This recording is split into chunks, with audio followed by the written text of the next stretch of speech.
William Bates is the grandfather of vision training. William Bates is an ophthalmologist that lived in New York around the turn of the century. He cured himself for presbyopia, which is needing reading glasses.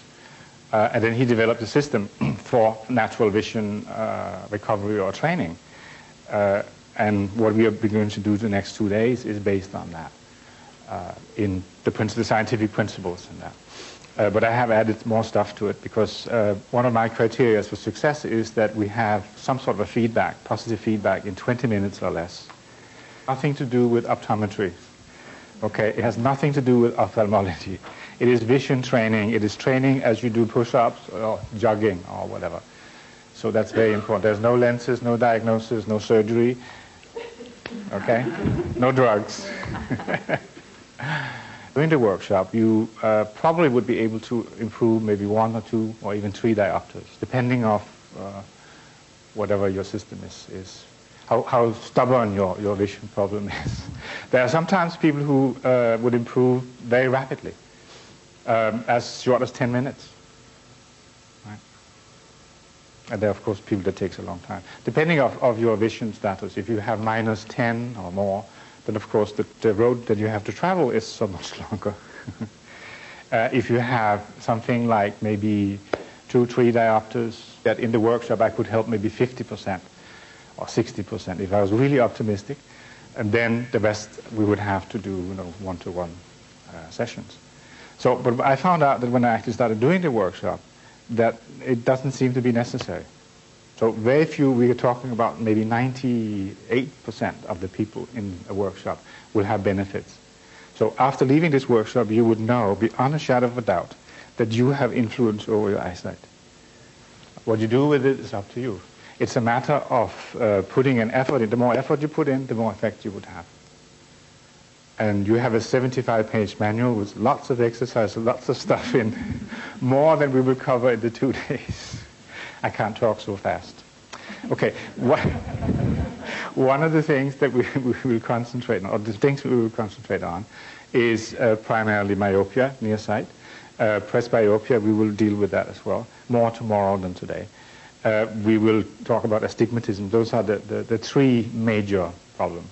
One of the things that really set me thinking when I started studying these kinds of things was, in Chicago, I think it was 1983, there was a psychiatrist who was at the time working with people who had multiple personality. They step in from one to another. And they have various kinds of visual problems. So he took them to an optometrist. See, because the general view is that when you have myopia, that's because your eyeballs are long. Okay? And this is something that's inherited, and it's all the fault of your parents. Right? So that's the way it is. So this gentleman was put into the examination chair, and the optometrist or ophthalmologist was looking into his eye and said, this guy, he has long eyeballs, he needs this correction. So the psychiatrist, he changed his personality. So, my God, now he's farsighted. His eyeballs are short. Right. In a third personality, he had glaucoma, pressure in the eyes, and was colorblind. Right. So that set me thinking. It's not a hardware problem. It's a software problem, right?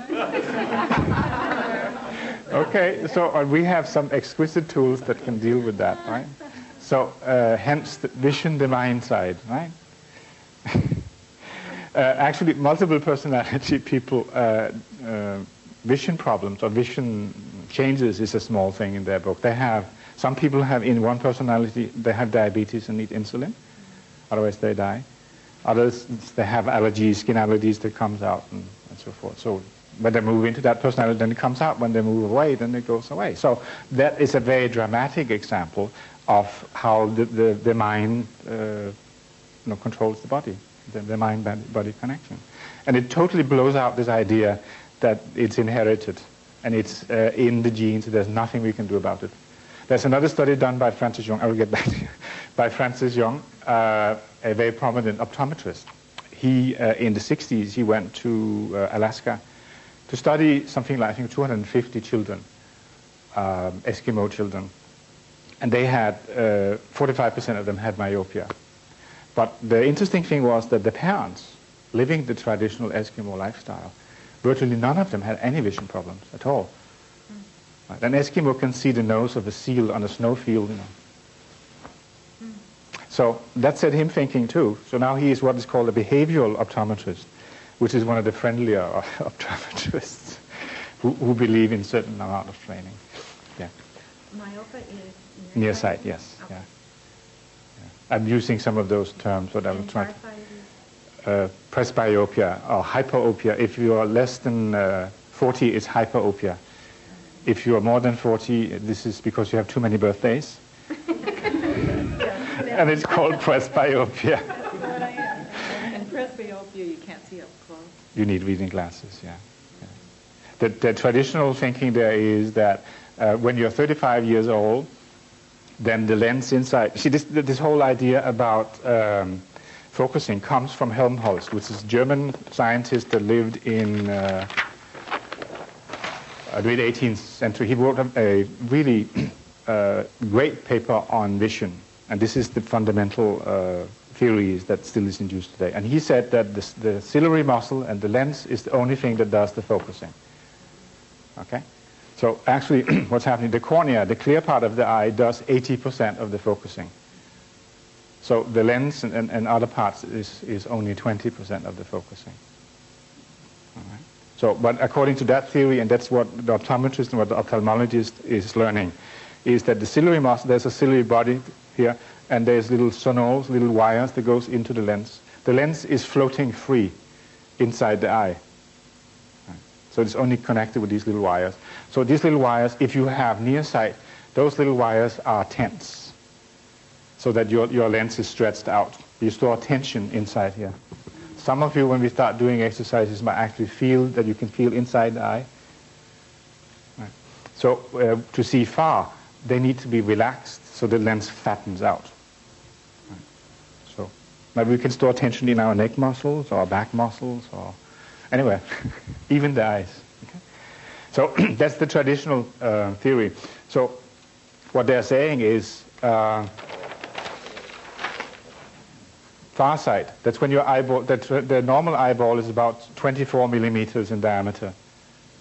It's a little bit like a golf ball. Okay. Now, if you have far sight, that means that the eyeball is, or near sight, that means that the eyeball is elongated to between 24 and 29 millimeters. So that's a very little, this is about this far difference. When you're far-sighted, that means that your eyeball is less than 20 millimeters. So 3-4 millimeters is the difference. So it's not sort of like, you know, like a hard-boiled egg, you sort of squash it out. Let's talk a little bit more about the way that the eye functions. Okay. The ciliary body is the body that produces the fluid that's inside here. This part of the eye here, there is a fluid that is changed every 4 hours. It constantly develops and it goes through what's called the channel of Slem. If that channel is blocked, then you would have glaucoma because the pressure builds up. So that's constantly nutrient. The cornea is there also has no blood vessels to it. So the cornea is nourished by blinking. So if you're not blinking, that means that our corneas get in trouble because they are nourished by the tears. So that's one of the problems that we sometimes have. Vision, I am right now in your eyes, I'm upside down, and you're upside down in my eyes. Right, just like this. Okay, so what's happening here is that the image is coming in here. The clear point, we have a central point here, which is 1.5 millimeter times 1 millimeter. That's the only point in your retina that has absolute clear vision. It goes out the fovea, and the whole retina is less and less the peripheral vision. So the difference on the eye chart, for instance, if you can see the 20/20 line here, your foveal vision would be something like that. That's the maximum that we are humanly capable of. The peripheral vision is very good at determining movement. So hunters, for instance, will sort of just let their eyes scan around, and then they would pick up movement, and then they will look. Like, for instance, when the Spanish came to this country in, 1500 or something, they were amazed that the Native Americans were able to spot, way out on the horizon. They could see who it was that arrived. And the Spanish were looking, and they didn't see a thing. 5 minutes later, they saw again, oh, there's a spot out there. But the Native Americans, they could see, oh, this is two feathers, right? So one of the reasons what they did that, they used the hunter's eyes. Right? The hunter's eyes is just that you're just looking out, you're sort of focusing outside. Airline pilots do the same, or fighter pilots do the same thing. Just letting their eyes sort of scan out, and then just let your eyes find something, find a detail, something that's different. So a hunter would say he's looking for the things that's not there. Right? So he can maybe see there's an ear of a deer, or that's a different color than the leaves, and then he looks. Some of the things that are important, there are 4 principles in this workshop that enables you to change your eyesight. One is the belief that it's possible, and maybe possible emotional imprints that might be associated with that. And this is usually innocent things. Right. Second thing, muscles. When you wear lenses, if you've been wearing them for... How many have worn lenses here for more than 20 years? Wow. Good. So if you are putting your left hand in a sling, kept it there for 20 years, what would happen if you take it out? Right? It will, the muscles would be there, but they have forgotten what to do. What does he want us to do? Right. So the muscles need to be retrained.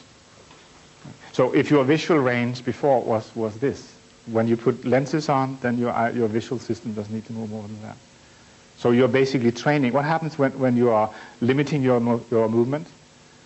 Right. You become more difficult to move beyond that. So if you're sort of limiting yourself to just move to this, then stretching your arm out becomes difficult. So that's in essence what's happening in the visual system as well. So we need to overcome that. We need to retrain that. So that's the second part. The third part, particularly for those of you who have myopia, energetically, you are consuming more energy in your eyes. Your visual system is consuming more energy than is available. So it's like your eyes is running on a low-carb battery. The light comes on, and the car has trouble starting, and So what we need to do is we need to and I'll teach you this afternoon, a way of removing the stagnant energy and put new energy in. Last thing is relaxation, because clear vision is very simple. It's just relax and open up, and you get clear vision. Perfect vision is effortless. So you would say, well, this is very easy, but how do I do this? Right. Okay, another thing that's important to realize is that vision is 90% in the mind. Actually, this is conservative more. What's happening is, and there is, I think on page 8 in your manual, there's a diagram that shows that the left side and the right side of the image in each eye goes to the opposite side of the brain. So it sort of crosses in the middle of the brain, and then it's recombined here at the back of the visual cortex into a 3D image. So this all happens, what's happening, the lens is focusing the image on the retina. The retina changes it into nerve energy, which is sending all this energy into the brain, and the brain then combines that, and then we see a movie, or whatever, a smile. So all this is happening in the mind, and that's one of the reasons why it's possible to change that. That's what we will be working on. As I said before, clear natural vision is the natural state. We are born with that. In most cases, there is very few people who are not. Sight is a learned thing. Children are not born with the ability to see clearly. So it takes a couple of weeks before you see certain animals, like kittens, for instance. There are some studies done. If they keep them in environments where there's stripes, vertical stripes, then they can't see horizontal lines. If they keep them in all horizontal lines, then they bump into table legs and chair legs, because their vision is formed. Vision reflects belief imprints and emotional issues. This is something that we all know a lot about and know what to do with. In my experience, I thought initially, as I said earlier, that it was really very fundamental, but it seemed to be something that we can deal with in a sort of more general way in most cases. The visual field, your visual field, is a reflection of your overall energetic, emotional, and physical well-being. Even if you're an 18-year-old, have perfect eyesight, if you are stressing yourself, if you're studying, until the wee hours in the morning, what happens? Your eyes begin to let you know that you are tired. But you're overruling it, saying, no, I don't have time. I need to do this. I need to pass this exam tomorrow. I must read this, Right. So you can do that to a certain extent. If you, in your mind, sort of just make a very fast survey of how much time have you spent of your lifetime at this distance, at reading distance, how much of your day is spent at that distance. A lot of people in desk work, So we are not really using, so if you're spending 60% of your time focusing on this distance, that means that the far distance focusing is being used a lot less. So in order to restore natural vision, we need to get a balance between the two. So if you're working, then look out frequently. That's one of the keys. This is in front of your eyes. Okay. The lenses freezes your visual system. Your eyes are adjusting themselves to the lenses. Okay, if you are nearsighted, your lenses is adjusting your far sight. If you use your glasses for reading, you are actually aggravating the near sight. So you have this common experience that you begin to wear glasses, and every year you need stronger and stronger prescription. Okay? I have several quotes from prominent optometrists that says that. So it's not something that I'm making up. It's not something that optometrists usually would be talking about. There are some ophthalmologists that will say to you, okay, I will prescribe you with glasses, but promise me only to wear them when you absolutely have to. Because there is this addiction, there's this you're training your eyes to become more and more. So that's one of the keys. Not wear the glasses. Only wear them when you absolutely have to, like driving or whatever. Born in 1860, died in 1931. He spent 4 years studying specifically to try to prove this idea that the ciliary muscles is the only one that does the focusing, and he could not do that. The ciliary muscle, the muscle inside the lens, is that do the focusing. Right. That's the official view. So he tried to prove that, but could not. So he came to the conclusion that the muscles around the eye, you have a muscle on top. So this is the eye here. Okay, so we have a muscle on top, underneath, on each side, and there's a muscle that goes basically sort of around. There's one that goes up in the corner here, and there's another one. So we have 6 muscles in each eye. He said that those muscles are involved in focusing. So that actually squeezes the eyeball slightly to adjust the focusing. And that's the key to vision training. Okay. He says that the reason that we have vision problem, near sight, far sight, is because we store tension. It's strain. Near sight is straining to see far. Far sight is straining to see near.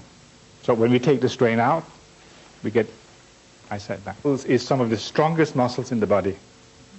Right? Because the video camera, for instance, cannot do what those muscles they can't. Right? You can focus on the near, you can focus on the far just in one instant.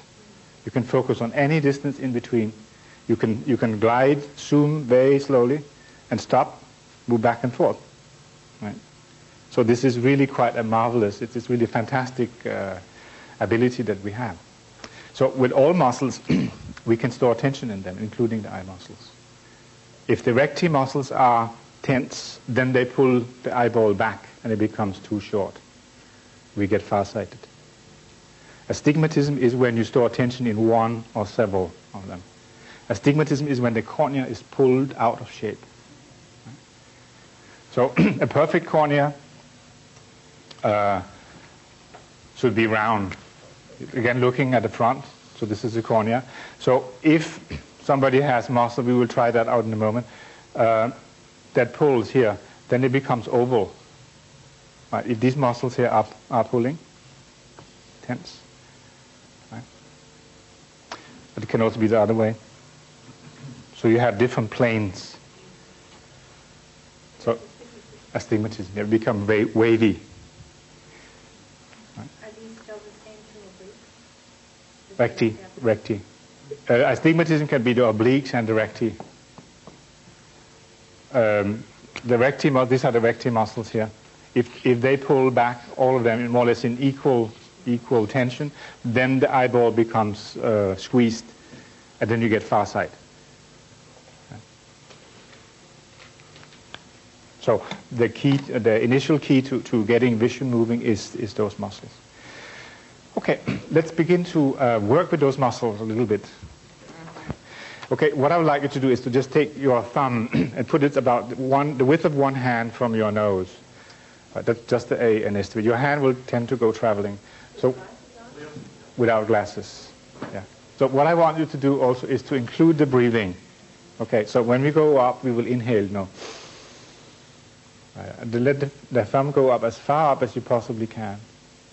And then you let it go down and exhale as slowly as you possibly can. Okay? Just let it follow with your eyes. All right, so get back to the center first. Okay, the next one is you go up, again inhale, up to 1 o'clock. Let the hand go as far out as you can. Right. Okay, back in. Okay. And then to 3 o'clock. 3 o'clock.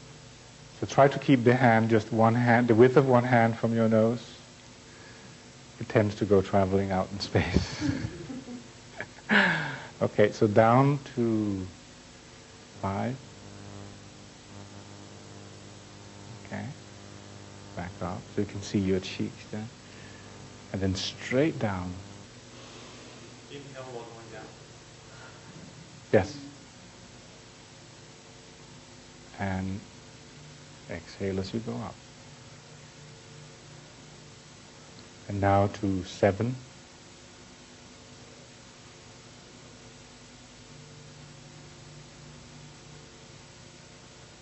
Okay, back up. And to 9.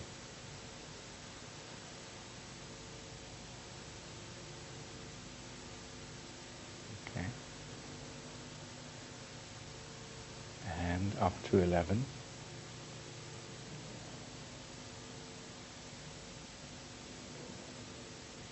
And back down. Okay. So did you find that certain angles were more difficult than others? Yeah. Okay, that's where you store attention. Which angles were? This one for you? Yeah. Only one? What about the other one? That diagonal? A little bit. But this one there was hard, yeah. Okay. Because we are asking the muscle to one muscle to contract very much and the other one to stretch to follow suit. So this is the beginning. This one is good for all kind of vision problems, but also for astigmatism because it begins to loosen up that muscle there. Okay.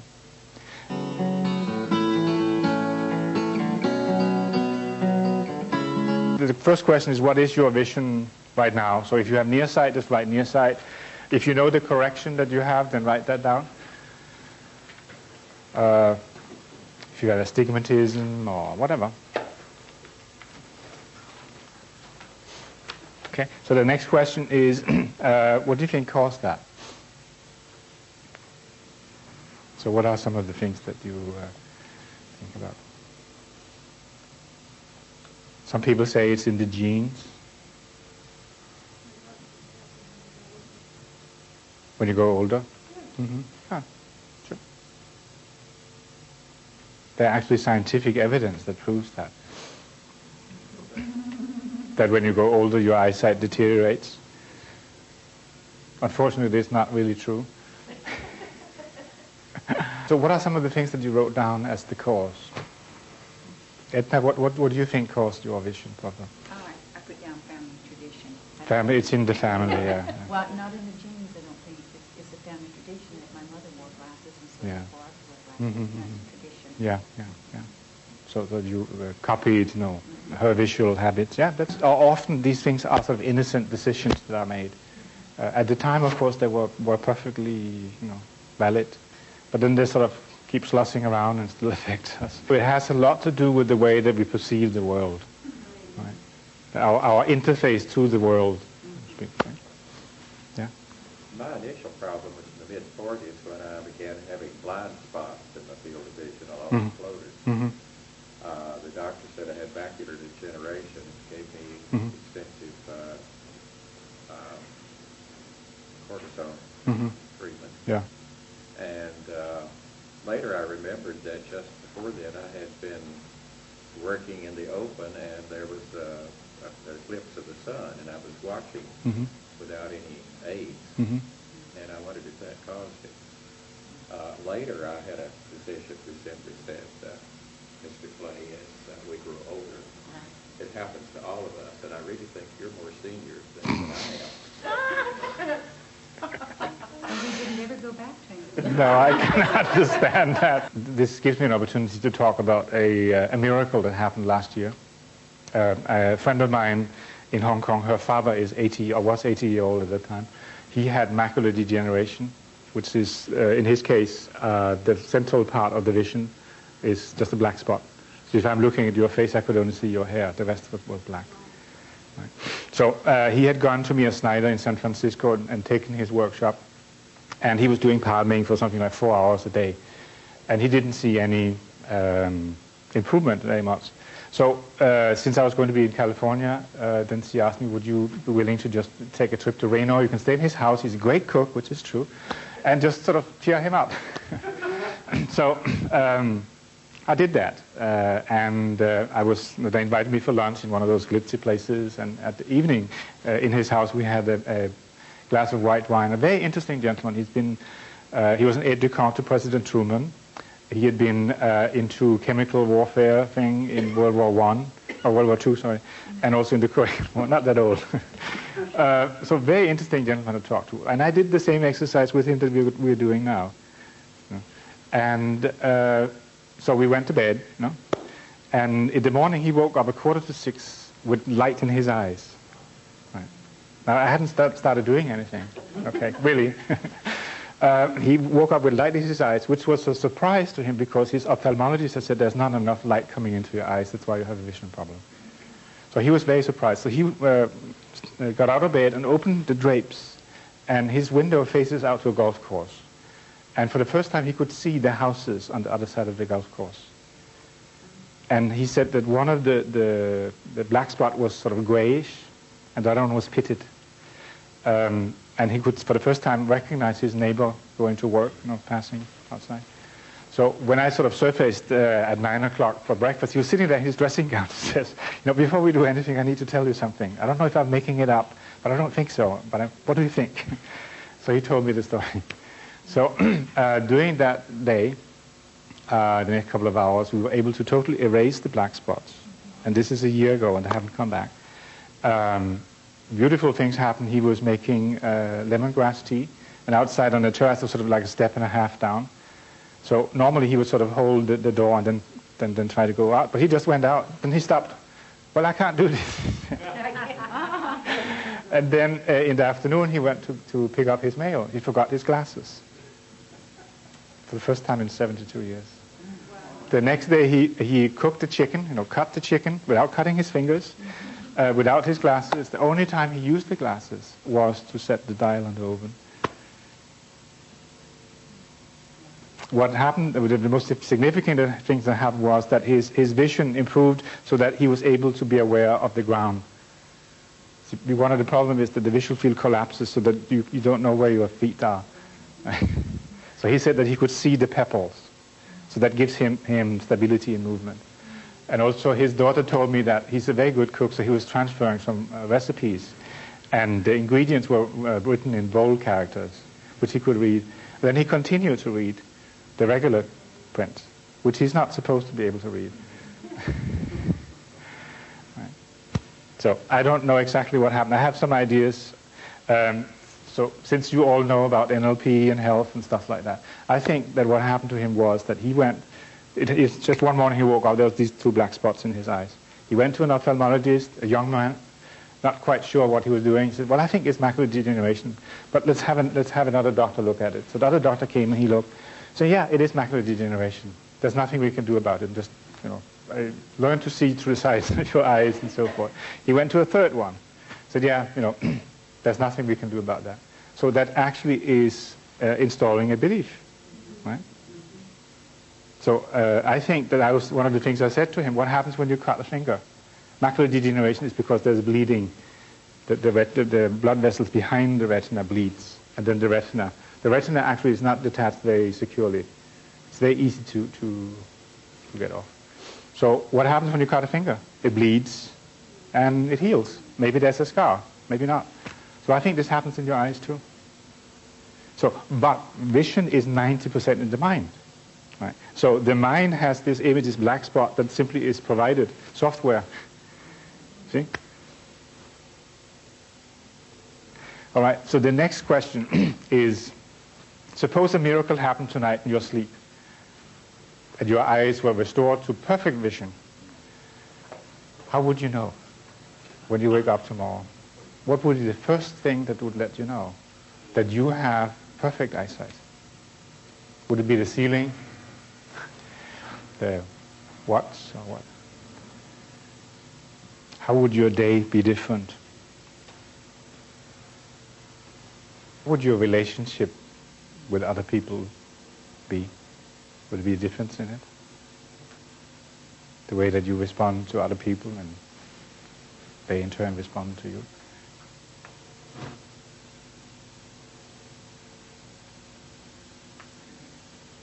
Would you be willing to share some of yes? If you can't see how it would be different. How would it be like if you could? Or relationship between you and other people? Maybe they won't. I can What? see how the world would change as far as looking at that pot of flowers. Yeah. But I don't know about the relationship. That might not be. Maybe there would not be a big difference. For some people, they feel that there is. They feel. You'll find out. Okay. Well, like for me, if I can't read the small print, sometimes I'd have to ask my secretary to come and read it, or Yes. if I didn't have my reading glasses, or my daughter, I'd say, you're younger. Not correct terminology, I realize. You're younger, you can read this Yes.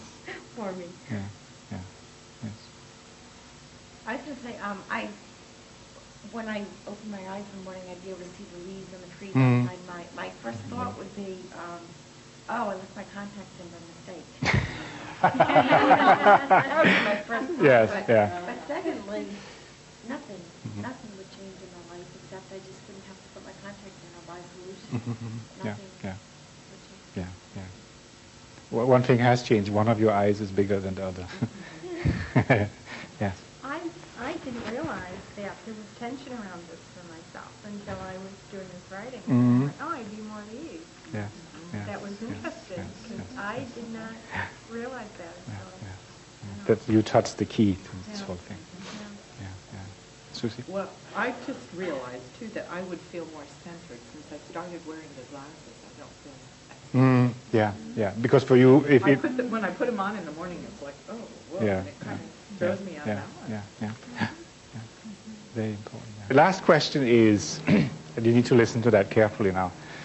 So, having had perfect eyesight for the last 5-10 years, where would you be in life?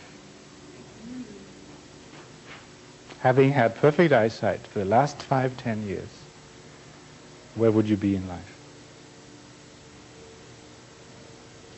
Or how would your life be?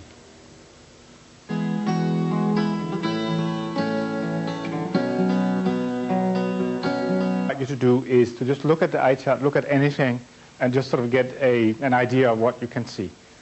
Okay, so I'm going to introduce an exercise in relaxing the eyes because vision problems is, as I've said before, directly related to storing tension or strain of the visual system. So this is an exercise that William Bates developed, the palming exercise. So, yes? This tension, how does it start? The tension? Yeah. By trying to read at night, we can make an experiment. Would you all like to make an experiment to find out why you got nearsighted? Okay, look at the E or something in the chart. Anything, look at that. Keep looking at it without blinking.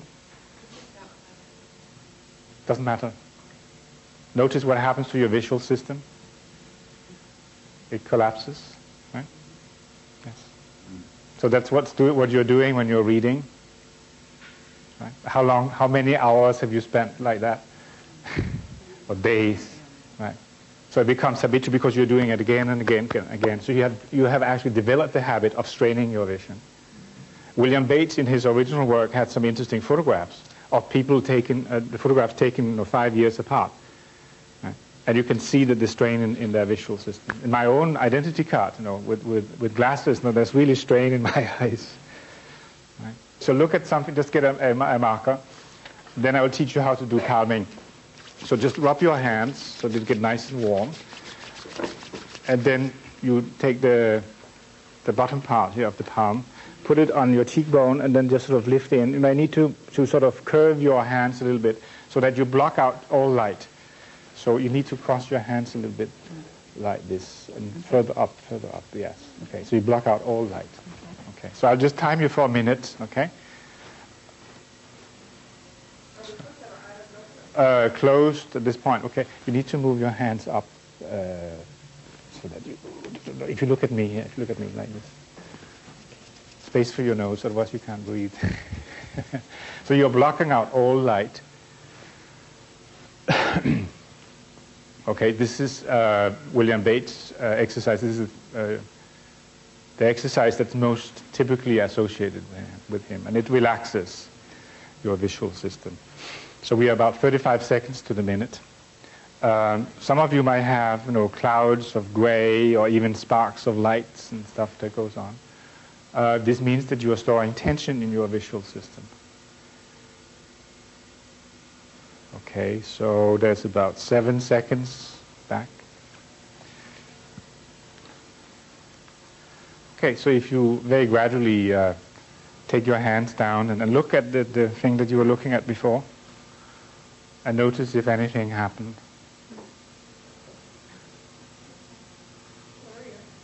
Well, okay. Clearer? Okay. Good. Good. All right. 2 lines. Now this was just a minute. Wow. I can see 2 lines. Great. Okay. Wow, this is a great start. We're going to go places, huh? Okay, now one of the things that William Bates had found out also is that we have forgotten how black really is. You know that we're talking about submodalities here, but okay, so I happen to have a sample of perfect black here. So I will just have you distribute this. So take one, send it around. Just put it on your knee. So just send it over there. This would be more than enough. You just take one and send it down. Okay, so just look at that black. There's nothing that's really blacker than black velvet. If you're wearing black pants, then you will notice that the black velvet is even blacker. So I just want you to look at that and maybe sort of feel it. Feel the softness of the black. Thank you. For some people. Okay, thanks. You have one? Oh, no. This is yours. Oh. From me to you. Merry Christmas. Thank you. Okay, thanks. Okay, so this time, remember how that black is. So we're going to do the palming again for 1 minute. So look at what it was that we're looking at to get the benchmark. So keep the velvet on your knee. So we do the palming again for another minute. This time, try to bring in this black color, as black as the velvet, either from the bottom, from the side, or from any angle. Okay, and then begin to connect it with your breathing. So breathe in very regular and exhale as slowly as you possibly can. Shall I see open and closed? Closed. So we'll just do this for 1 minute. So allow this black to come out from your hand, from the palm of your hand, and flow like a soft wind, a summer wind. Begin to flow into your eyes and spread relaxation. And just this blackness from side to side, relaxing the eyelids, the whole visual system, all the way in. And keep exhaling as slowly as you can.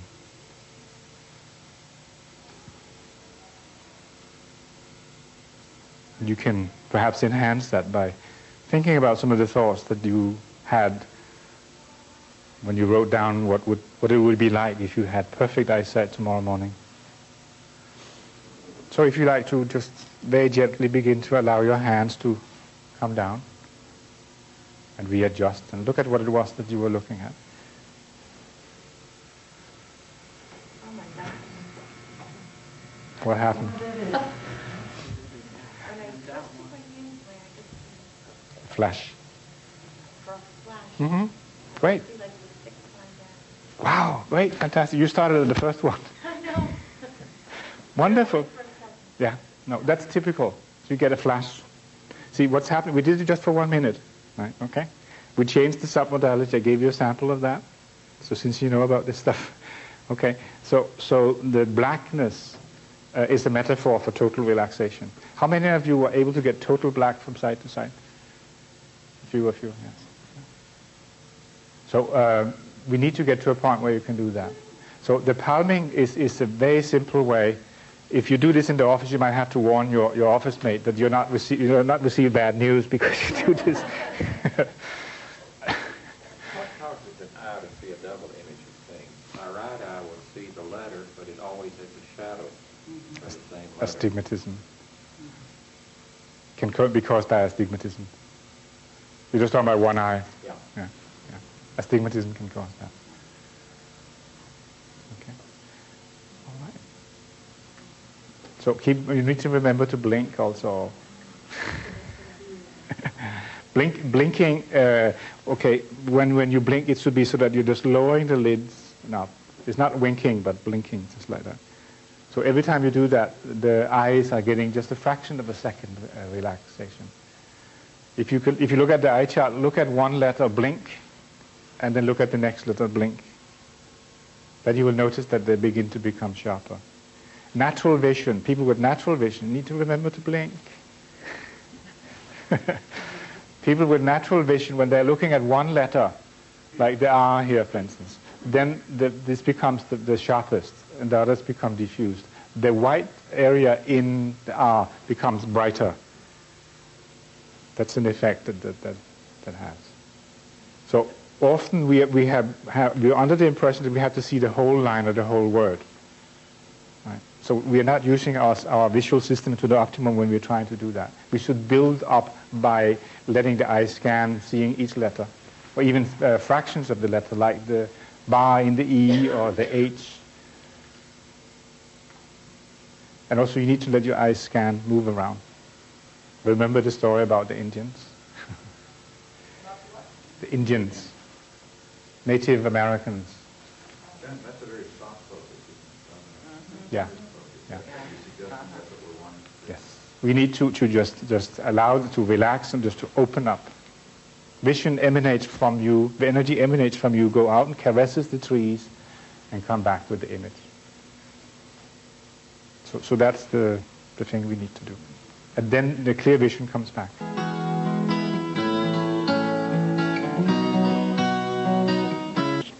Address astigmatism. There were quite a number of people who had astigmatism, so let's address that.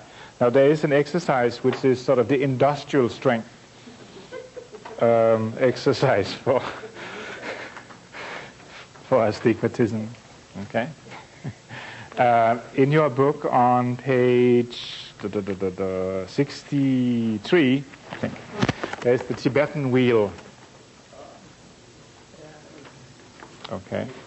So the way to use the Tibetan wheel is that you put your nose, there's a dot here, right, that's where your nose goes. All right, not on the paper, but about an inch and a half. So the way to do that, you will hold the paper like this, let your eyes move up as you inhale, around, look at the dots, and then as you exhale, go down. Do the little spikes also. Okay. So again, it's important that you connect the breathing. It's the aerobic principle, and if the muscles are tense, then just touch it. Okay, it's no heroics here. My insurance doesn't cover any busted eye muscles. Okay, so just touch it. Okay, and then go back. So we will do this clockwise. So the way to do this again is you about an inch and a half away from the center. Then just let your eyes go up. It would not be possible to see it clearly. Doesn't matter. The purpose of this is to exercise the muscle. So the angle of the way we want the eyes to go is very severe. You're never doing this anyway. But this is in excess. So we are stretching the muscles much further than they normally would do. So when they relax, then they would be... The guiding principle here is that when you expand, you are never contracting to exactly the same size. Okay? And go up one side and come down the other, you say? Yes. You go up. You can take the steps, or just let your eyes go up. As you inhale, look at the dot, and then go down. Exhale very slowly. Do the little spikes also, and then around clockwise. Sorry? No, that's fine. You don't want to go around just up and down. This is up to you. You just let your eyes go up. Again, to get the dot. Just to get the dot. Yes. Whatever way you go there, make it so that you inhale as you go up, exhale as you go down. And exhale as slowly as it's possible for you. So I will play a little music here as we do that.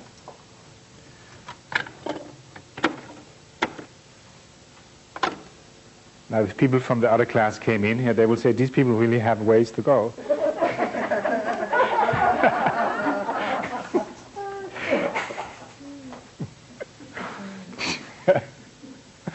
I mean, looks deceives. No wonder they're in here.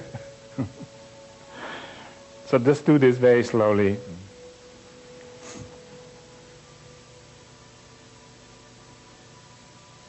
When you have done the exercise, you can just do the palming and rest your eyes. Try to bring the black into your eyes.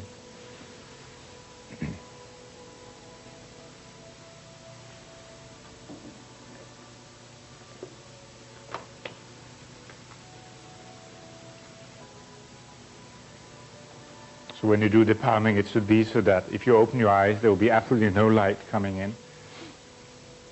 So just use the soft part of your hand. Yeah.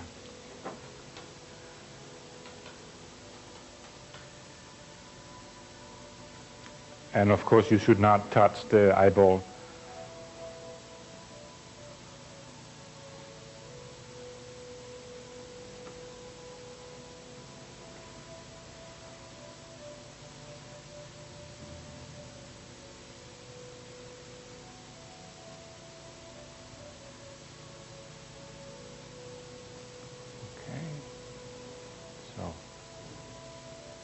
When you're ready, just let your hands come down.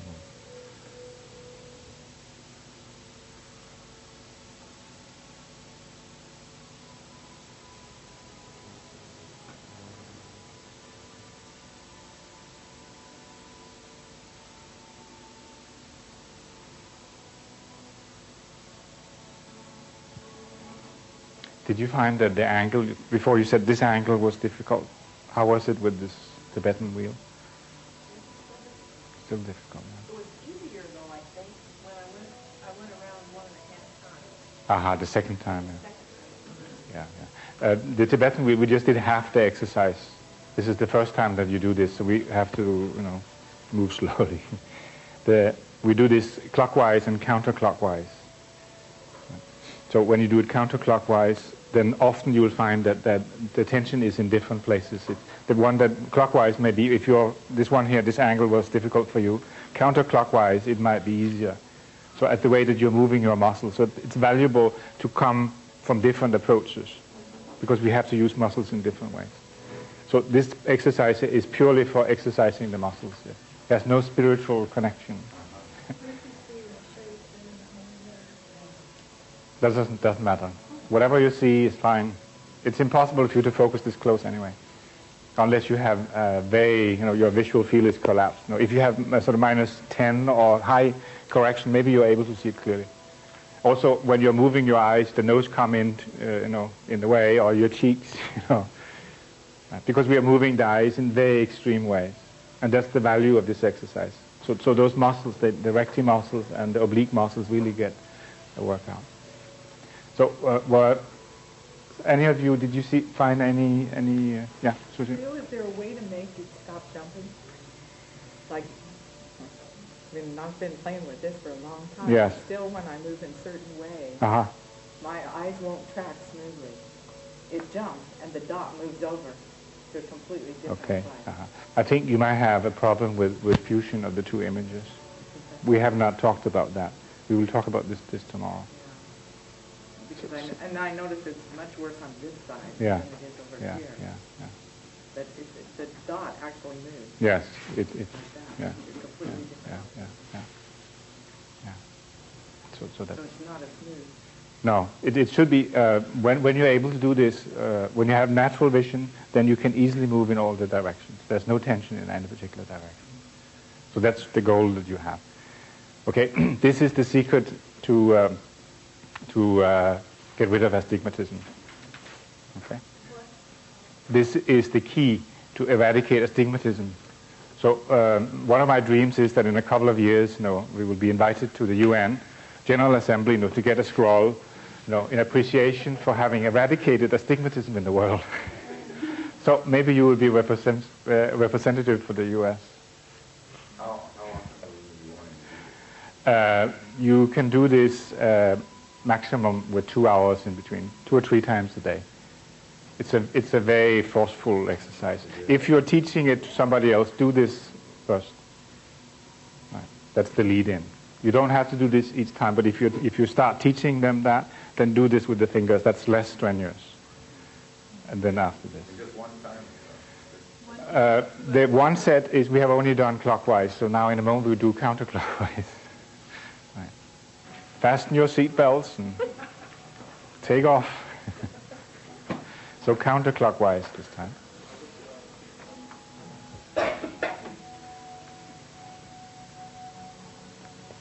Are you moving down lines? I just read the whole night line Great. perfectly.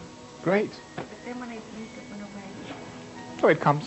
Just saying hello. We can do that. Notice.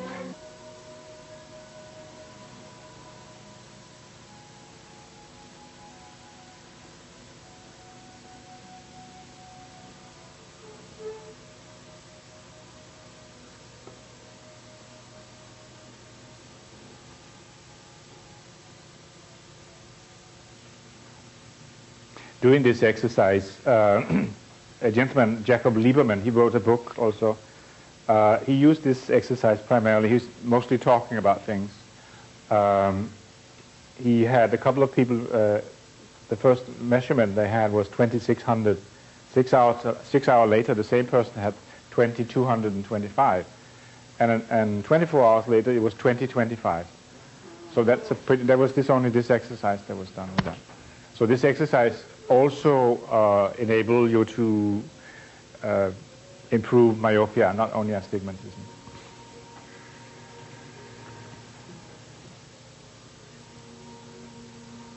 Were you able to move down a couple of lines? Great. You are ahead of the game. It's the next exercise, people. Don't move anymore.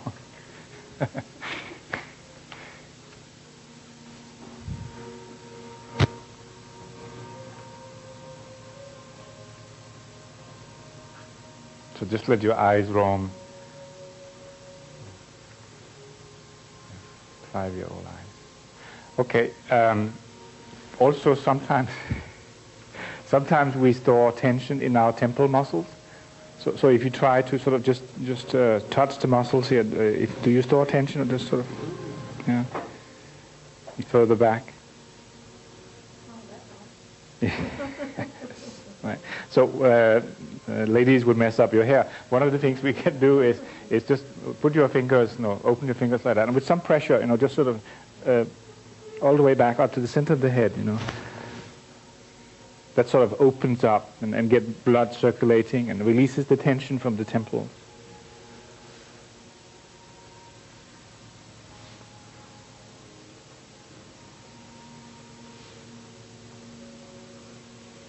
So if you have very complicated hairstyle, this might not be what you want to do. Okay, another thing, we can just begin to move the head sort of forward and back to just loosen the neck muscles. Again, the whole body is influenced. And then make the movements more, so you begin to move forward and back. So you involve your spine. Right?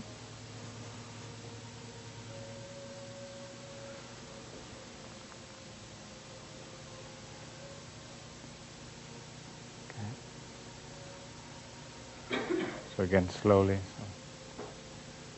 The next we begin to move the head sideways, just from side to side, just the neck, side to side. So you can feel the muscles stretch up. And then begin to incorporate the shoulders as well. As we are moving over, just turn over. All right.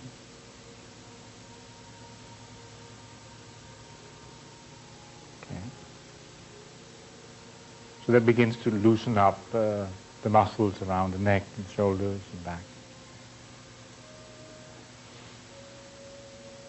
We make it in an angle, like this. It's kind of weird to do this, but it makes different muscles go. So.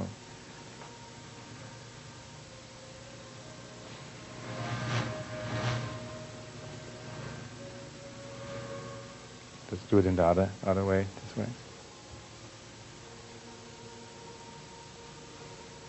That loosens up the whole system. Because natural eyesight is about being open and relaxed and effortlessly.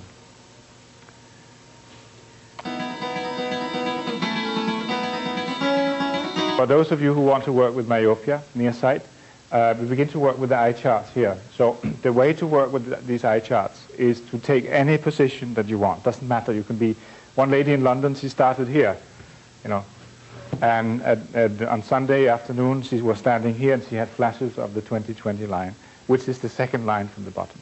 So the objective of this exercise is simply to move down the chart. Okay, some of you have already been doing this. Okay, so the way to do this is that you look at the letters. So look at one letter, blink, and look at the next letter. Okay.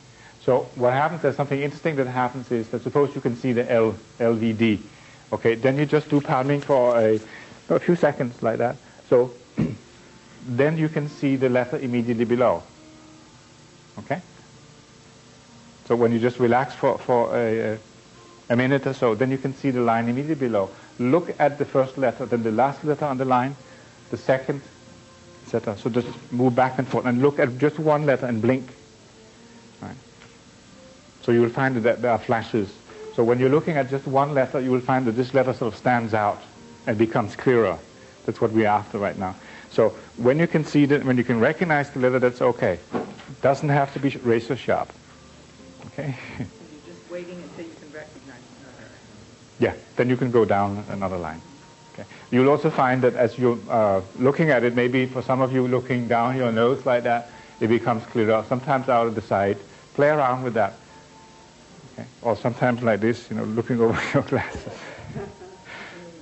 Yeah. So the objective for you here is to find any chart anywhere in the room and begin to move away from that. In each of your manual there is a chart which I recommend that you put up on a bathroom or kitchen, or some have it on the refrigerator door. And then begin to move away from that. So in Hong Kong they have maids, so you have to instruct the maids not to remove those little markers you will put on the floor. But here I don't think you have maids, do you? Or there are very few of you who have. So again, that's a feedback to yourself. Suppose if you start your hair at the 1.5 meter line, so then you simply put a little marker on the floor with the date. Then you will find that, like one gentleman from the workshop recently in London, he sent me an email. Initially he had misunderstood, or he misunderstood, so he thought he'd only improved 3 inches. But in fact he'd improved 13 inches, which is a big difference. Right. So that gives you a feedback. Then you can begin to wonder about how many more days will it take to you before you get out to the... So you begin to get that progress. Okay? So do you understand what it is I want you to do? Have a go. We're not wanting to go, of course, to get a 20/20, but so you wanting us to start? Just to get a couple of any distance that you feel comfortable with. Okay. So of course, at the end, when you're beginning to see the bottom line, then you will have to get out to the 3 meter line, which is the last dot, basically the first row. Right. So meanwhile, it's just use one eye and the other eye. Right. Yeah. Yes. Okay. Would you like to be the demonstration person? All right. Okay. So when you came in, where were you? Which line were you on? Do you remember? 2100. 2100. Okay, so you need to be somewhere around there, I think. Okay, just here on Okay. this dot there. Okay, so which chart do you find most comfortable? The for? black one. The black one. Okay. So right now, what is the lowest line that you can see? HON. HON. No, down. This one. Oh wow, this is 2060. Yeah. Okay. So the next line you can't see that. I can make out some letters, yes. Okay. So if you just do a little palming, try to make it as black as you possibly can, just for a couple of seconds, 30 seconds. So when you do that, then you will notice that you're able to move down one more line. So doing this game, you can move down a couple of lines each time. So what's happening here is that your visual system is beginning to sort of fall into the way to be in order to get focus. So it's a game that we're playing. Okay, Lynn, so if you just, so look at the line below. No? Yeah. So this one? Okay. Okay. All right. Yeah. It's about opening up. You know, if you take a deep breath and just let yourself open up. Okay.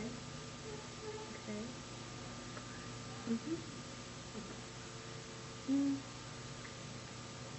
That's incredible. Congratulations. Thank you. Okay? Did you say that you do just one eye at a time? You can do it with both eyes also. Some of you have one eye that needs more training than the other. Okay, but right now the objective for you is to move down as many lines as you can. So just experiment with and if you have gone down a couple of lines, and try to find out where the two eyes, if there are differences, left and right eye.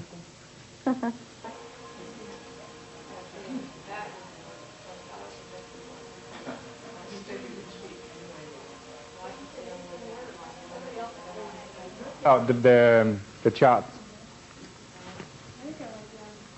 3 lines. Uh-huh.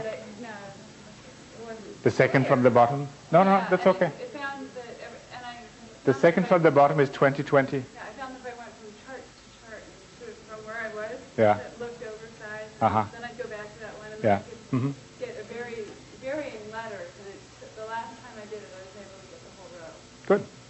That's 2020. But remembering to blink in between each one, Yeah. that was, if I didn't blink, Yeah. it was impossible Yes, to take photos. yes. That's one of the things that are important. It's very important, I'm sure you begin to realize that now, that you need to move your eyes around. Because if you're keeping your gaze steady, in this culture, you are trained to look into a person's eyes, you know.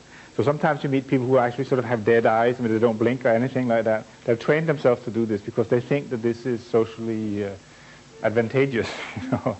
But in fact, in terms of eyesight, it is not a good thing to do. So one of the things that you need to do is swinging.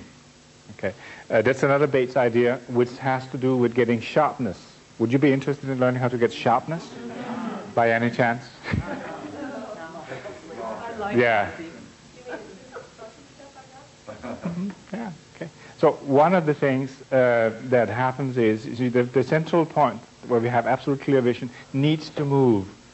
Okay. So there's micro movements in the eyes, even if you're looking straight. If I'm looking straight, you know, then my eyes are vibrating a little bit. So, but we need to alter that, because if we are not moving the central fovea point, then it loses its clarity.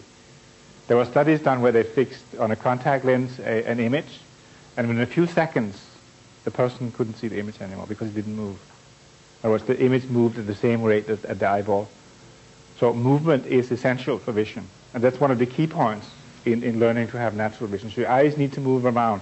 So if you look at the eye chart here, take, say, the E. Look at the left and look at the right. Look at the bottom and down. Right. So when you're looking at that, you can see just the center bar, and you can also see the black. You have a white or yellow or whatever. So that's the negative of that. So this is when you look at the line that you have maximum visual acuity on, then the bar on the E is the absolute minimum clarity that you have. In terms of degrees, this is 1 degree. Your visual acuity is maximum at 1 degree. That's the smallest you can see. So what happens if you are just moving your head? So I'll just demonstrate. So if you're moving your head and just let your eyes go like this, just move back without seeing anything, and then you just let your eyes go out and find a line on the chart. Then so just close your eyes and open up.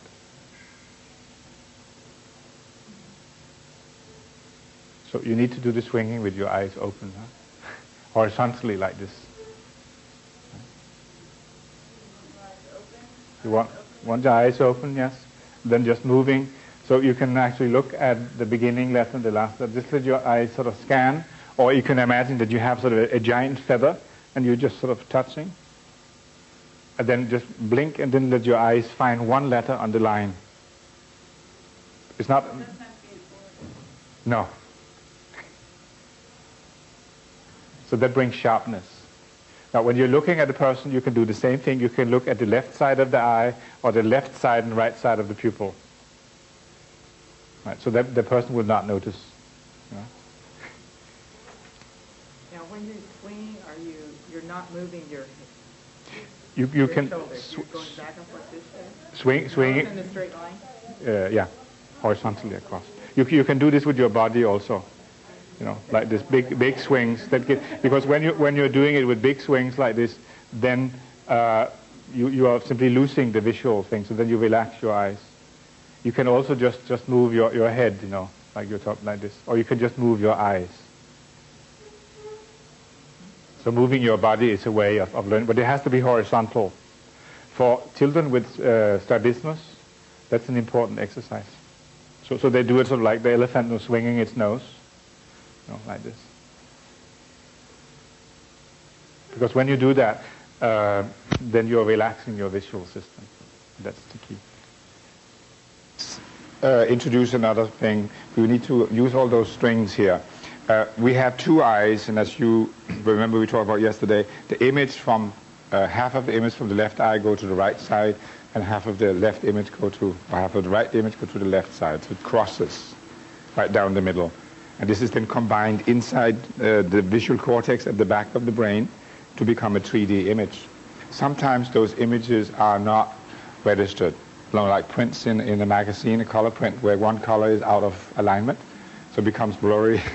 So the same thing happens in our vision. So there's a very simple exercise which involves these strings here, which I can just begin to give them out as I explain. Maybe you can just... So everybody needs one. There's several versions of this. Okay. So they're thick and thin, whatever.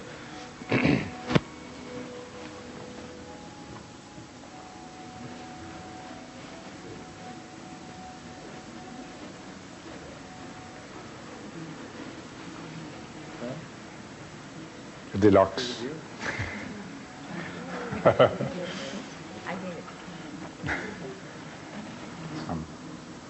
doesn't really matter what it is. We're all tangled up here.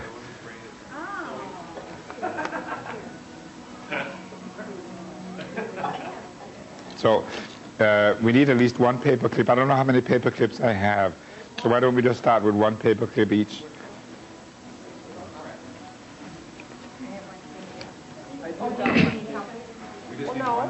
You've got one. 1 paper clip, yeah. Oh, do we? No, just one. Just one. One. I have different fashions here. Does anybody not have one? Because I have one that I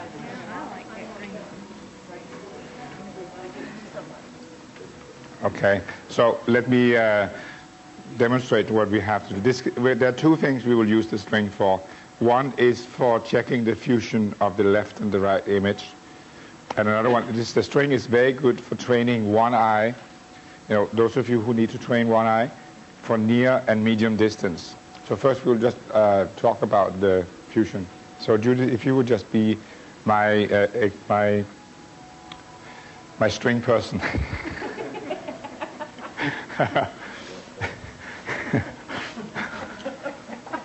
Stringer. You know what a stringer is?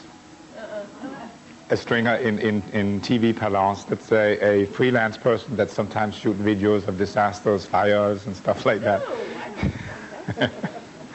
Okay, so to check out your fusion, you take the string, put it on the tip of your nose, look down the string, so you can use the paper clip and put it somewhere out there.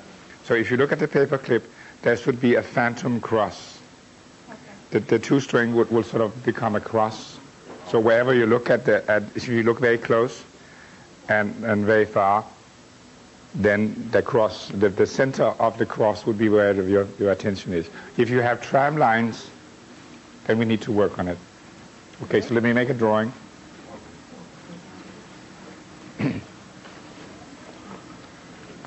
So you can tie the string to a chair or something like that. Okay.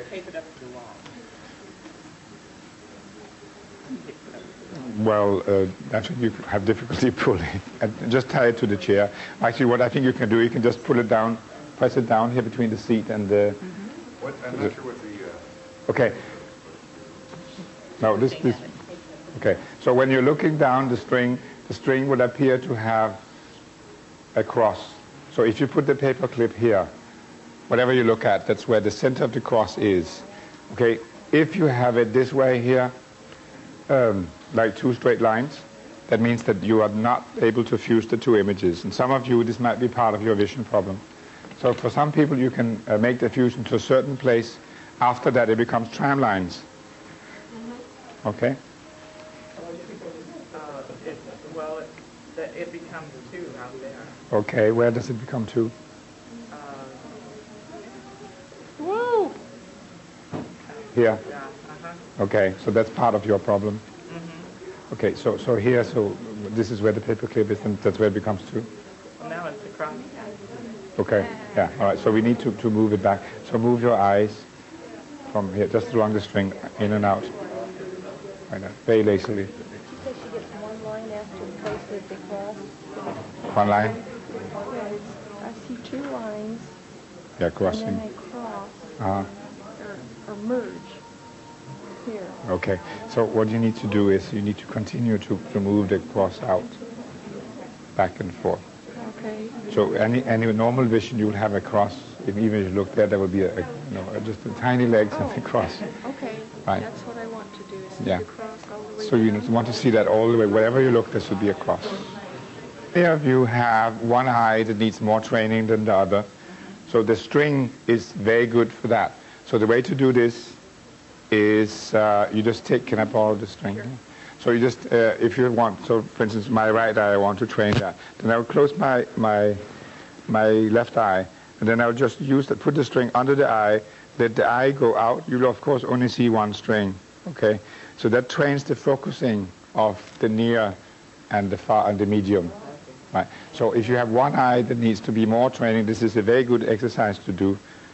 Right. How do you know if you have one eye that needs to be more trained? You check with the chart, for instance. Okay. So if one eye is 3 lines further down than the other, if you want to be really sort of, thorough about this, you can find out what your close vision is for each eye, put a marker on, and what is the extent of your clear vision, put a marker on, so then you can see your progress. Or you can tie a knot on it if you want. Right. So then you find out what is the extent of my visual field. So then you can monitor the growth as you push it out. Right.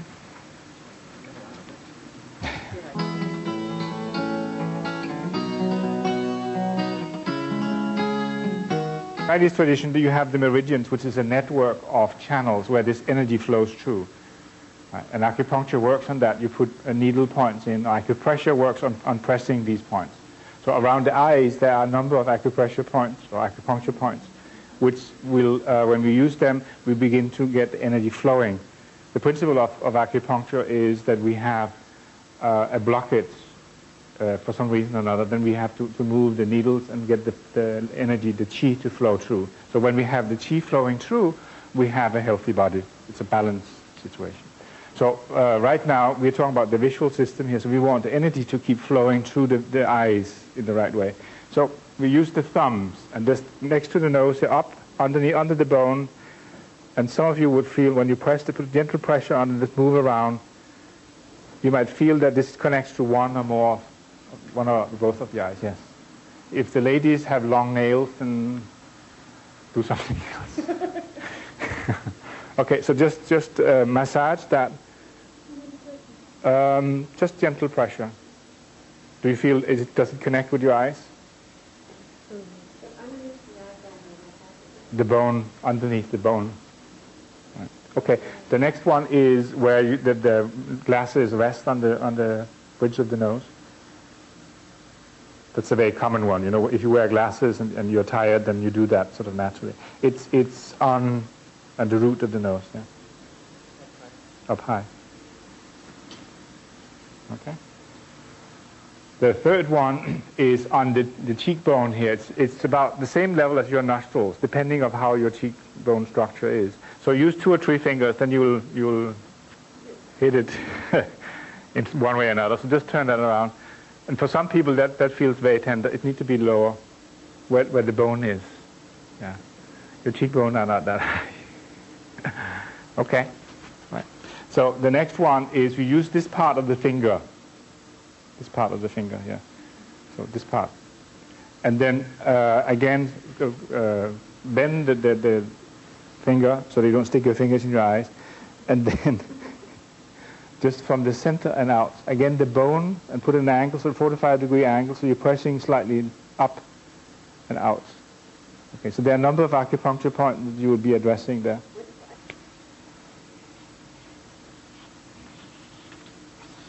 So this part here. Right. Okay, the last one is on the bottom part of the thing, from down here, just the bone again, all the way around and up. Now, the ladies would say, well, this causes wrinkles. so you just press several points, no? You don't have to stretch the skin, but just, yeah, like that. So for some of you, there again will be points that are particularly sensitive, right? Yeah. So, Susie, for you, it would be underneath here and up there? Yeah. So that's the blockage. Yeah. So it differs. So what it needs to be, eventually it needs to be so that it's comfortable for you. So when you're doing that, how do you feel in your eyes? You feel it relaxed, yeah? Right. So this is an alternative to the, yeah. This is an alternative to the palming. And it's much more ecological in the office. Because if you're sitting like that, and, oh, his grandmother died again, you know.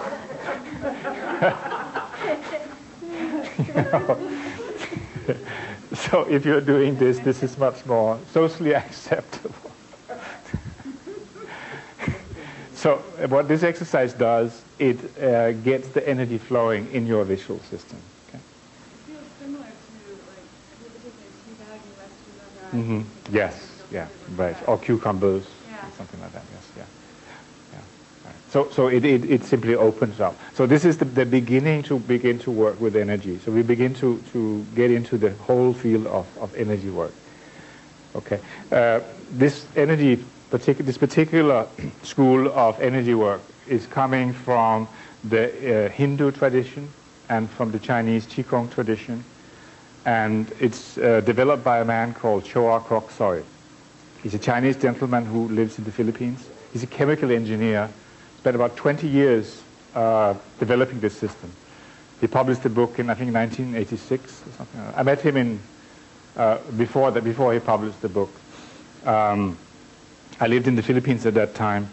The system is very nice. It's very attractive in the sense that it is developed by observing the energy field around people. He had friends who could actually see the energy constellation. So if you had somebody with a stomach ache, for instance, then he would say, oh, there's some yellow stuff. Okay, what if we sweep that away? What happens? So the stomach ache goes away. So the principle is cleaning and energizing, basically. Cleaning and energizing. Cleaning and what? Energizing. You clean away the old energy, and then you energize with fresh energy. So in terms of vision, we have the old energy. The energy in the visual system does not quite flow. Right now your eyes are sort of beginning to be a little bit tired. We have been working with them quite a lot. So we need to do something nice for them. Okay. But first you need to learn to sense this energy. All right. So energy is surrounding all living things. Trees, people, dogs, cats, cattle, anything that's living has an energy field around it. Some people can see it and everybody can feel it. So right now I'm going to teach you, if you want to, how to feel that. Okay?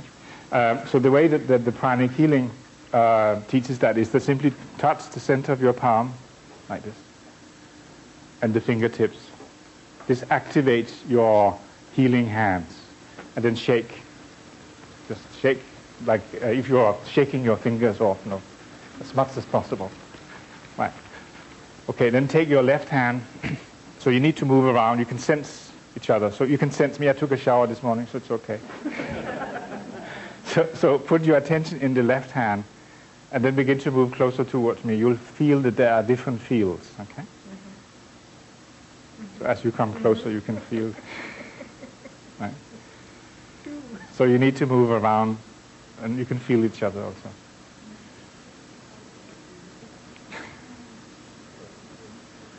So try it and find out you can move around a bit and find out if there's a difference between the left side and the right side, the front and the back of the person.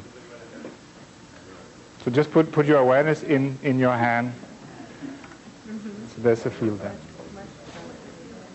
So the feel feels either as pressure or as tingling or heat or cold or...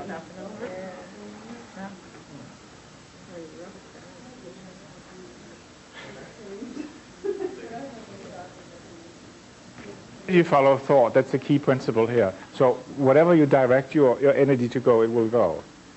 But the intention you have, the energy will follow that. Okay. So now we can use the two fingers. You could feel the energy field of somebody else.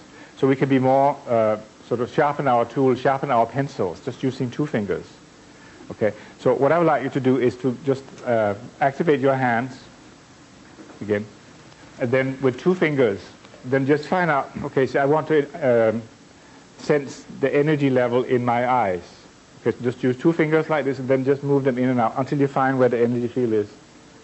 So do this with yourself first, just briefly. Just get the sensation of that and then turn to the person next to you and feel what the energy level in the eyes of the person next to you do. Just do it very briefly, otherwise you energize the eyes. Okay. So you have a sensation of something. So that's fine, that's just a feedback. Then turn to Susie, and Susie will feel your eyes, and you can feel Susie's eyes. So that you don't need to activate your hands in between. Oh, okay.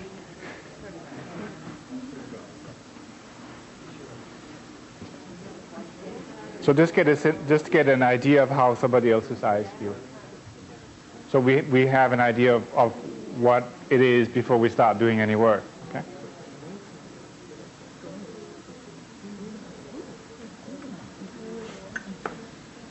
This measurement gives you a feedback of where we are. So now we start doing some work with the eyes. Okay? So to energize or to clean the eyes. Okay? We will do the same thing again. So there's a point between the eyebrows here. This is the energy center between the eyebrows. We will work through that. That energy center is responsible for the whole visual field. Okay? So energizing eyes is always the point between the eyebrows is responsible for the whole visual system. So we're working through that. We are never energizing the eyes directly. We do that through the back of the head. Like in profile, it's sort of like this. Right, comes out like this. Okay, you have already learned how to measure this. You didn't know that. So the way to do this, if I'm going to measure, if I'm going to find out where your forehead that comes here. Okay, so if I want to measure the diameter, that's it. So it comes out like this to this. Right. So Sushi, she has more willpower. It's out here. But this diameter. Right. So that's how to measure the diameter of the chakras and the distance. Okay? So let's activate the hands again. And now we will begin to project energy in through that energy center. The energy color we will be using is apple green. Green apples all the way to Minneapolis. Okay, so just form your fingers like this, and then project, imagine that you have apple green energy coming out through your fingertips, going into that point between the eyebrows.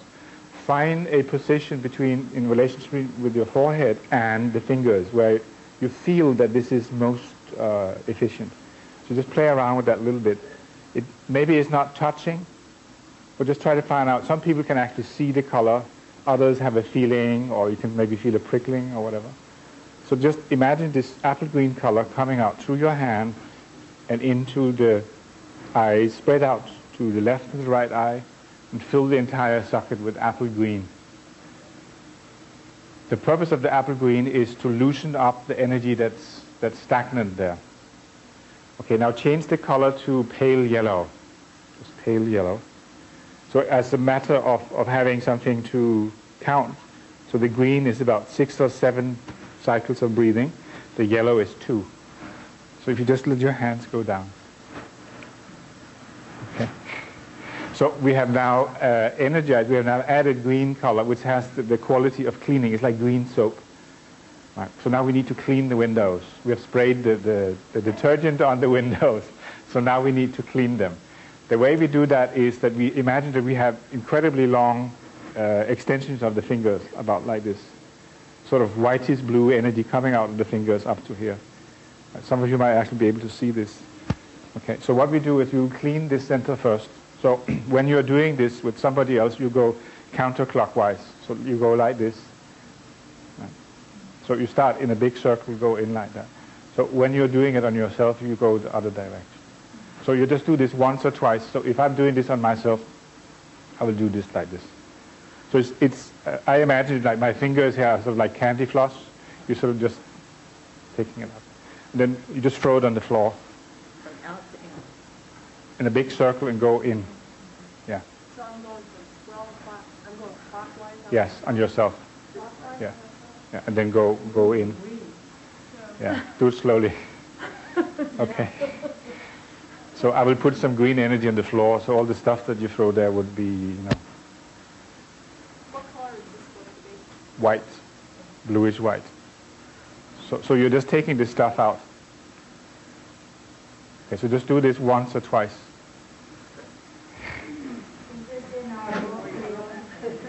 This part is not, no. This is a refinement. This is master material. Master material. Especially for you. Okay. I did it 4 or 5 times before I did it twice. I got a headache. Okay. Yeah. So the next thing we do is that we will clean the eyes. So again with extensions. So clean just this part here. To be very systemic about it. The inner corners next to the nose. Then the middle of the eye. And the corners of the eye. And then just go free flowing. So just let the extension of your fingers go into the eye and sort of scoop out this stuff and throw it down. You can do it in any direction, and you can use both hands. When you do this in the right way, you will actually be scooping out any tiredness that you have in your eyes.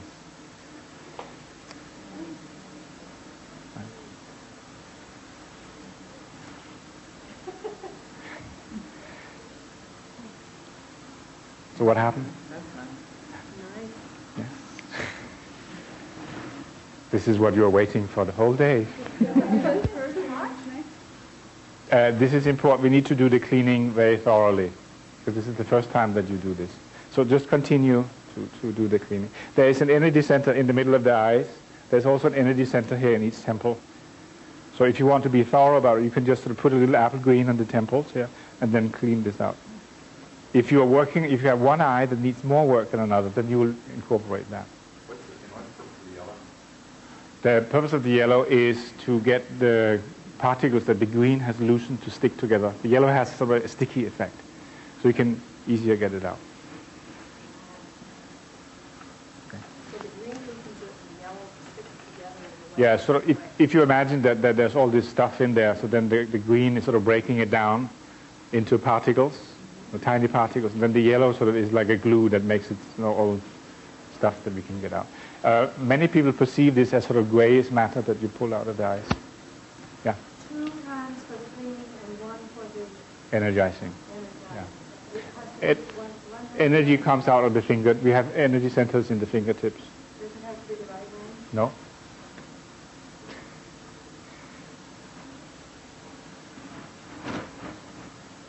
So when you're doing that, then your whole visual system feels very released and very comfortable. Okay? So the next thing, this is the first part. This is the cleaning part. So now we come to the energizing part. Okay. So we do the same thing again, yeah. But this time we use violet, a sort of a like lavender color, like lilac, again into the point between the eyebrows. You don't need to activate your hands; they're already in business. Okay, so just have that color come out through your fingertips, stream into that point between the eyebrows, and fill the eye sockets with lavender, light pastel color violet. That energizes the visual system. Again, the count there is 6 or 7 cycles of breathing. Okay. Again, find the position where you perceive that this is most effective. And you can use a crystal for this also. We'll talk about the crystals later. Okay. So just let your hands go down. Now, in order to stabilize, right now you have sort of a cloud of energy in front of your eyes. Right? So we need to stabilize that, and we do that with blue color. So it's like painting. So the energy is out here. We just sort of paint sky blue. So that stabilizes the energy. It makes it stay. Because otherwise, when you turn your head, it blows away. That's like cigarette smoke, if you like. Okay? So if somebody came in now and looked at their class, they will just open the door and close it again. So they're gone totally loony. I say to people when they do this exercise in the office, no, just there are mosquitoes here. Mosquitoes.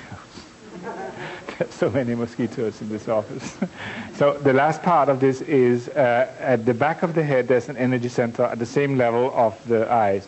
You can just sort of clean it a little bit and then project white energy into that. So it goes into the back of the head, that's where the visual cortex is, and separate into 2 streams that goes into the optic nerve and go into the eyeball, energizes the retina, the muscles around the eye, the ciliary muscles, the lens, the whole eyeball, the cornea. So it's further down. It's at the same level. It's at the same level of the eyes. Yeah, at the back. So what is, do you put any outfits about? No, just sort of clean. No, Clean with blue. no, The violet. green. Oh, green. Or green. Yeah.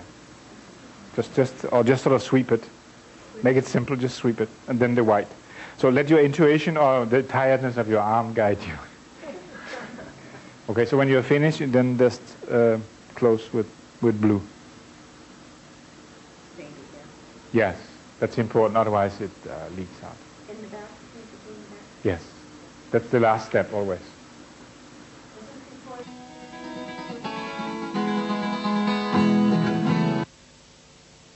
Let's talk a little bit about presbyopia. Presbyopia is when we have, usually when we get to about 40, 45, the muscles are not as flexible as they used to be. So what you're experiencing is that your arms are not long enough, right?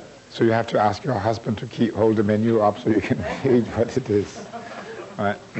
So the way I think about that is that as an 18-year-old, your muscle range is this far. Okay, so as you get 40, maybe you're losing part of that range, all your muscles, including your eye muscles, right?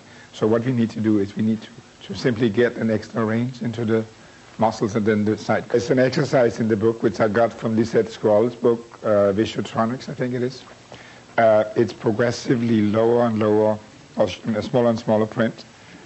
It's on page 42 and 43. So even if you don't have presbyopia, we'll just go through the exercise so then you can help other people who might have that. All right, so it's worthwhile for you to do this. So on page 42, you have large print. Okay, so can everybody read the top line on 43? That's 11 points. Should be able How far to. away are you supposed to be? Any Doesn't distance. matter. Any distance. Okay, so the way to do this exercise, it's an exercise in changing submodalities, really. So we turn the page upside down. All right, and then we look at the white between the lines. Your eyes glide, on the white, and make that white brighter than the margins. So just let your eyes glide, through the lines. And this exercise is easier to do if it's done in daylight, like we did yesterday. So when you get to the bottom of the page, then turn it right side up and check how many paragraphs. Just check the first line or the first few words, and then go down. No, we are. I had it upside down. Mom's read upside down, and right away I saw circles. Yes. You should be you. Yes.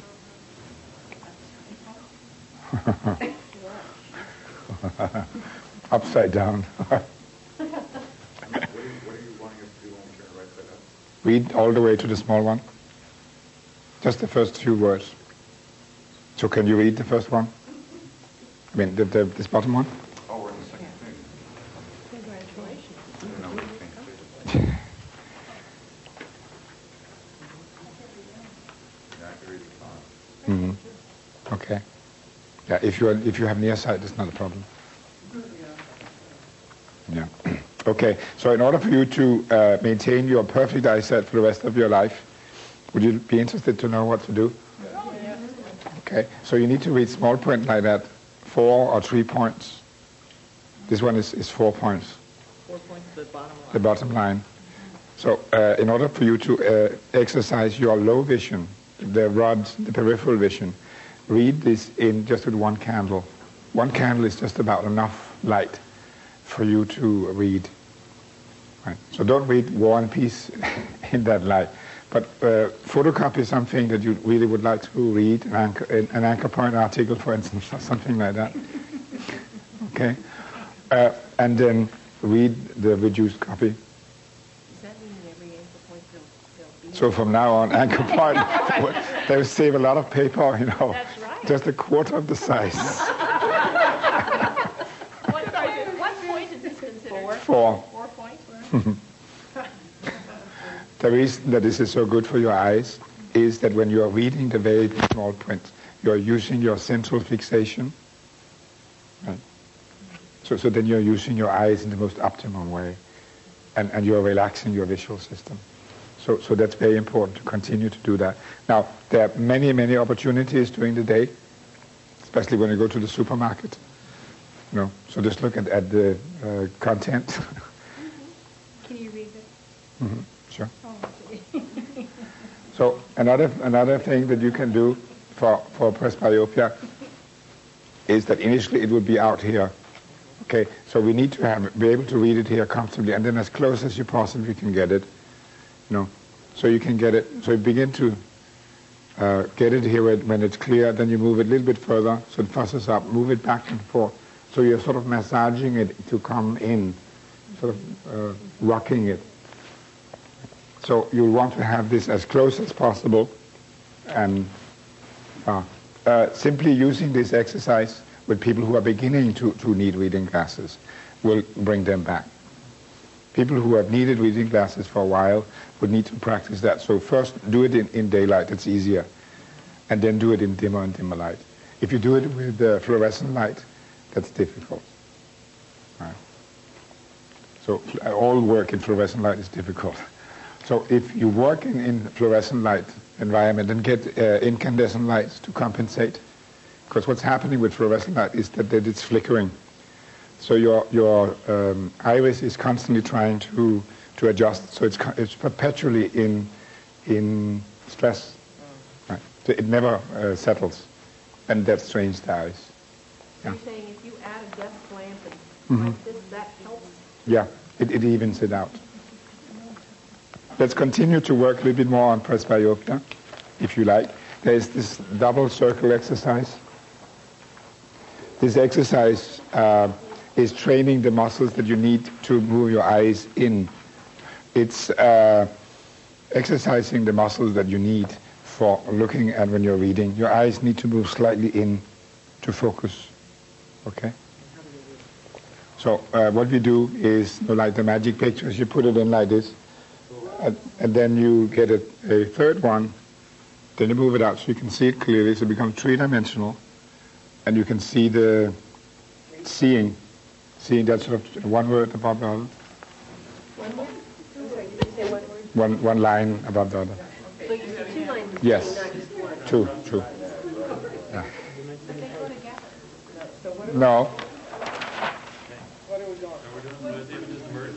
Yes. You have the two pictures come together. There's a third pie, sort of like a wedding cake. Becomes three-dimensional. All right. You get one line of the word seeing above each other. The word seeing. So. S-E-E-I. Seeing. Yeah. So There they should be one that says right, one that says left. And one that yeah. says Sometimes the R and L goes behind. You seeing me to be seen clearly. Yes. in all 3 persons. We were No. close. Okay. So you start out like this, and then you move it out. And then you need to relax your eyes so that you can maintain the three-dimensional circles in the middle. So you get it out to reading distance.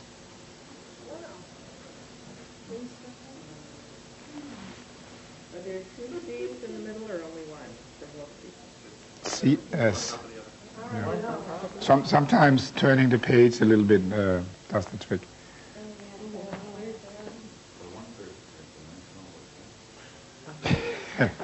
Okay. We're all seeing everything. All seeing double. Show us what we're supposed to. Yeah. Okay. Here we are. Draw a picture. Ideally. Yeah. Yeah, Okay. what would be ideal? So we have seeing here. In the middle. Okay, in the middle, and then we have the 2 other circles here. Right. Are the others? This the one. circle in the middle of the outside circle? That's 3D. The circle in the middle is the one you're looking at, and that's three-dimensional. Right. So the R and the L sort of floats behind. When I introduced this exercise in Taiwan, there was a lady, a lawyer. She was sharing with us that after doing this exercise, then she was looking down and there was a book she wanted to buy or was thinking about buying. So she was looking at it, and then the text was crystal clear. So then, as she was saying that, everybody sort of took the page up and did it again.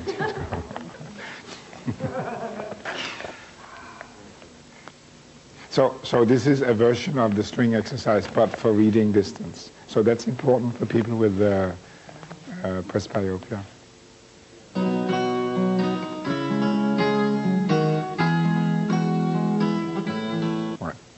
Let's spend a little time now looking at each particular problem that we have, or you had. Some of you don't have it anymore. Okay, so let's start with astigmatism. Okay, so the exercises that is needed for astigmatism. You're an expert on astigmatism. So primarily the Tibetan wheel. If you're teaching somebody this for the first time, do the thing with the fingers first. That's simply a sort of a preliminary exercise, because it is possible for you to strain the muscles. Okay, okay to do this if you have myopia, also because you want to have your muscles working. If you have farsight is because the recti muscles, the 4 muscles, is tight. They pull the eyeball back, so you want to exercise that as well. Okay, so that's for astigmatism, the fingers, the Tibetan wheel, and palming. Okay, so let's go to presbyopia, reading glasses. The primary exercise for reading glasses, apart from palming, the one that I found personally that is most effective is the exercise that I got from Lisette Scroll, her book Visutronics, which is progressively smaller and smaller print. So the way to do that is to find out, so just calibrate, can you read the big print there? If you can't do that, if you can read the headline, sometimes I worked with a gentleman in Brussels. Without his glasses, he could not even read the headline. So that's okay. Just turn the page upside down, whether you can see it or not. No, then just let your eyes glide under the words on the white space. Pay attention to the white space between the words. Imagine that to be whiter than the margins. So we are changing the submodality here. Some people discover that the background of the page is actually gray. One lady had pink dots on it. So, okay, so just let the eye sort of glide down, all the way down to the bottom. Turn the page right side up, and then check if you can read it. So in many cases, you can then read the beginning. In some cases, you need to do this a couple of times. Do it in daylight, if possible. That is easier. Right? So on page 43, the text is progressively smaller. The first paragraph is 11 point, 10, 9, 8, and 4. So the idea here is that we are training the eyes to be able to read 4 points comfortably in full light. And the next step is to train the eyes to read 4 points in very low light. And all different kinds of lights that you are exposed to, like fluorescent lights, kitchen lights, bedroom lights, bathroom lights, whatever. Yeah, when you have achieved that, then you are entitled to a glass of wine at least. I read that. At least I get to say it right. Yes. It's in that little paragraph. Oh, it is? I did small print. Okay.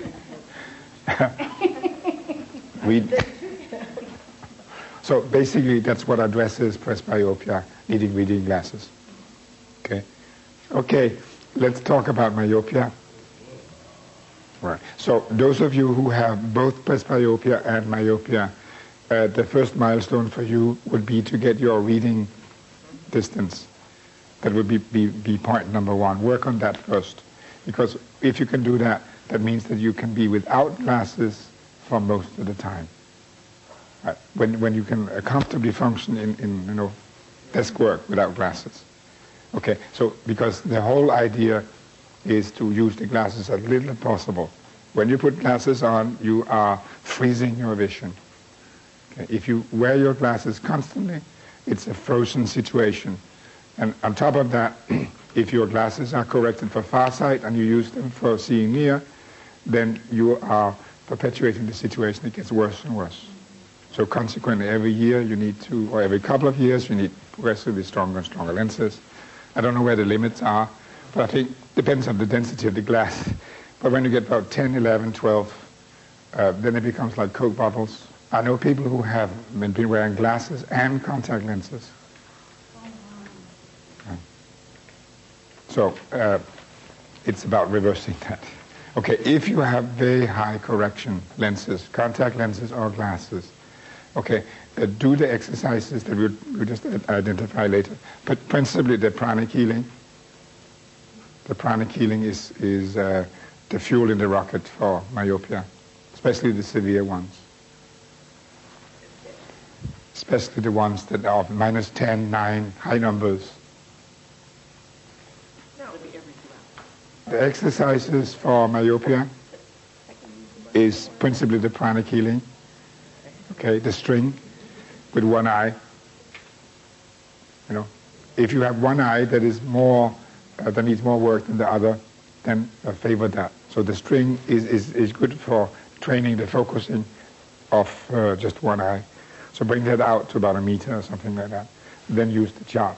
So the second thing with the myopia is the chart, especially when you get down to the lower lines. Right? And then move away. To get clarity in myopia, you need to do the swinging and keep your eyes moving all the time. Even when you're writing or reading, look at just individual letters and just let your eyes roam. So that are the primary things that you need for myopia. Myopia is if it's sort of 2 or 3 diopters. If you do these exercises, then it takes maybe a week or 2. to overcome that. So the first thing for you to do is to try to function without glasses as a general rule. Okay. If you have to wear glasses, then get them lower prescription. But when you get down to the lower grade here, so simply don't wear them. Keep them in the pocket if you have to drive. If you're driving in familiar areas, keep them on the dashboard. I would like to thank you all for being such great students. It's a wonderful thing to...